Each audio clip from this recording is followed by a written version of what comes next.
গাইবান্ধার গোবিন্দগঞ্জে যৌথ বাহিনীর এক অভিযানে চিহ্নিত 2 হ্যাকারের বাড়ি থেকে বিপুল পরিমাণ সিম কার্ড, মোবাইল ফোন, নগদ টাকা উদ্ধার করা হয়েছে। দিবাগত রাত 10:30 থেকে গভীর রাত পর্যন্ত উপজেলার দরবস্ত ইউনিয়নের উত্তর সিংগা গ্রামে এ অভিযান চালায় যৌথ বাহিনী। এই সময় অভিযুক্ত হ্যাকার জুয়েল এবং রনির বাড়িতে অভিযানকালে ল্যাপটপ, ডেস্কটপ, কম্পিউটার ও monitor, Android phone, button phone, বিপুল পরিমাণ সিম কার্ড এবং নগদ কিছু টাকা উদ্ধার করা হয়। এ সময় জুয়েল ও রনি বাড়িতে না থাকায় তাদেরকে আটক করা সম্ভব হয়নি। কয়েনেরও তো ব্যবসা আছে, কয়েনেরও ব্যবসা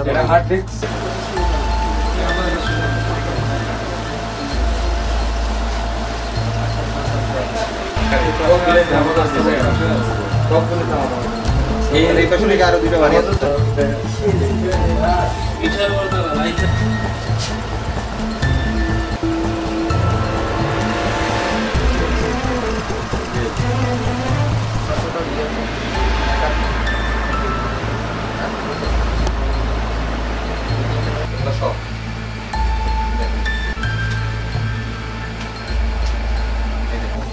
এগুলো হচ্ছে সব সিম, ঠিক আছে?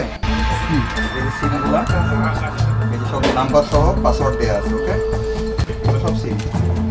এই দেখেন, এটা খুলে দেখেন, এই দেখেন সিম, ঠিক আছে? এই সব সিম।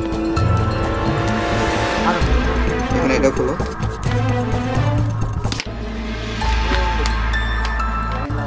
ঠিক আছে? ওটাও তিনটেই হ্যাঁ। মেজর পরিচয় সে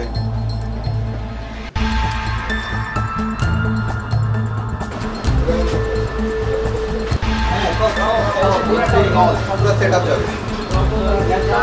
এই পাশের মহিলা পেটা ওনাকে রাখছো।